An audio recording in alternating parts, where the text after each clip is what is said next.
नमस्कार साथियों। आज हम बात करने वाले हैं जुजुत्सु काइसेन के एपिसोड नंबर 20 की, जिसका नाम होता है नॉन स्टैंडर्ड। एपिसोड की शुरुआत में हम देखते हैं आओई अपने बचपन में अपने से बड़े एक स्कूल के लड़के को पीट देता है क्योंकि वो उसका मजाक उड़ा रहा होता है। लेकिन ये काफी बोरिंग था क्योंकि उसे हराना काफी आसान था। तभी सामने से एक लड़की आओई से पूछती है उसे कैसी लड़कियां पसंद है, और उस दिन आओई समझ गया कि उसकी लाइफ बोरिंग नहीं होने वाली। प्रेजेंट में यूजी आओई फाइट कंटिन्यू रखते हैं। आओई यूजी को कहता है कि बस वो आओई पर भरोसा रखे और रुके नहीं, और समझता है कि हानामी कैसे कैसे वार कर सकता है, और कंक्लूजन पर आता है कि वो ही जीतने वाले हैं। इसलिए वो और यूजी अटैक के लिए आगे बढ़ते हैं, लेकिन जमीन के नीचे से एक जड़ आओई को खींचकर कटीले स्पाइक्स की तरफ फेंक देती है। लेकिन आओई क्लैप कर हानामी से अपनी जगह बदल देता है। हानामी देखता है कि ये आओई की क्लैपिंग टेक्निक है जिसका नाम बूगी वूगी कर्स टेक्निक होता है। आओई कहता है कि ये मेरी टेक्निक है, और यूजी समझ जाता है कि आओई क्या कह रहा है, जिस पर आओई कहता है कि हानामी के समझने से पहले उन्हें इस पर अटैक करना होगा। अभी दोनों अटैक स्टार्ट कर देते हैं। यही आओई का प्लान होता है, और क्लैप कर यूजी और आओई अपनी जगह स्वैप कर लेते हैं, जिसकी वजह से हानामी कंफ्यूज्ड हो जाता है कि कौन अटैक कर रहा है, आओई या यूजी। और हम देखते हैं केंटो जो खुद से बात कर रहा होता है कि ब्लैक फ्लैश टेक्निक हार्ड है और ब्लैक फ्लैश टेक्निक का एहसास ही अलग है, लेकिन एक से ज्यादा बार इसे यूज करना मुश्किल है, और इसीलिए केंटो का इसमें 4 बार ब्लैक फ्लैश का रिकॉर्ड है, जो अब तक का हाईएस्ट है। इस तरफ यूजी ब्लैक फ्लैश एक्टिव कर देता है और कंसेक्यूटिव 3 बार एक्टिव कर देता है। ये देख आओई भी हैरान होता है कि 3 बार ब्लैक फ्लैश, और फिर वो क्लैप करता है, लेकिन इस बार वो जगह नहीं बदलते, जिसमें हानामी कंफ्यूज हो जाता है, और फिर यूजी ब्लैक फ्लैश यूज कर उसे कमजोर करने लगता है।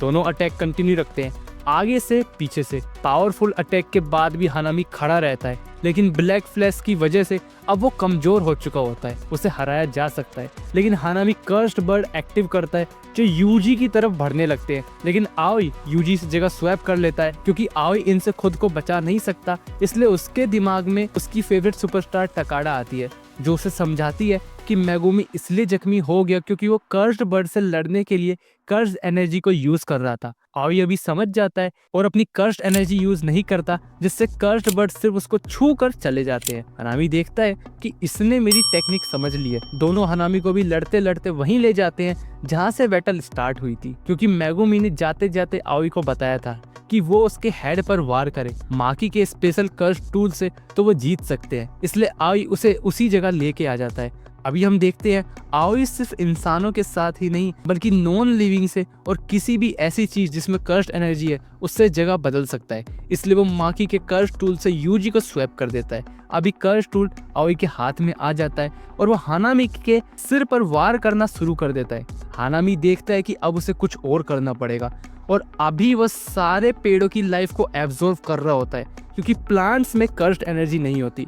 इसलिए उसका लेफ्ट हैंड पर लगा फूल अब उसे कर्स्ड एनर्जी में कन्वर्ट करने लगता है, लेकिन ये एनर्जी हानामी को नहीं मिलती, ये सब उस फूल में ही रह जाती है। हानामी अभी तैयार हो जाता है डोमेन एक्सपेंशन के लिए, लेकिन तभी वेल डिसअपियर्ड होने लगता है और गोजो हवा में मौजूद होता है। एल्सवेयर गाकुगान जी किसी रॉक स्टार की तरह अपने गिटार की साउंड वेव्स के ब्लास्ट को जूजो पर फेंकता है। जूजो समझता है गाकुगान जी इतना भी स्ट्रॉन्ग नहीं है और वो मुझे उसके करीब आने से रोक रहा है। इधर यूटा हाइमिन पर हारुटा पीछे से अटैक कर देता है और फ्लर्टिंग करते हुए बोलता है कि अभी यूटा हाइमिन उसे क्या देगी, जिस पर नोवारा कहती है कि उसे कोई लड़की कुछ नहीं देगी, और माई भी या नोवारा के साथ आ जाती है। हारुटा देखता है कि कितनी लड़कियां यहाँ हैं सिर्फ उसके लिए, लेकिन तभी यहाँ भी कर्टेन डिसअपियर हो जाता है, जिसे देख हारुटा समझ जाता है कि ये डेंजरस है और वो भाग जाता है। गोजो अभी देखता है कि पहले उसे किसके पास जाना चाहिए। आओई और यूजी हानामी को संभाल सकते हैं, इसलिए वो पहले जूजो के पास आकर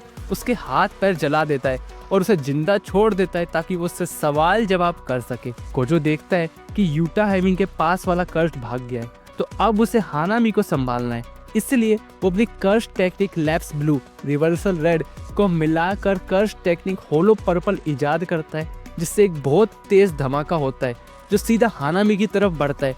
हानामी बचने के लिए भागने की कोशिश करता है, लेकिन वो धमाका तब तक उस तक पहुंच चुका होता है। आओई देखता है कि ये धमाका इतना तेज था कि उन्हें अब ये भी नहीं पता चलेगा कि हानामी मर गया या बच गया।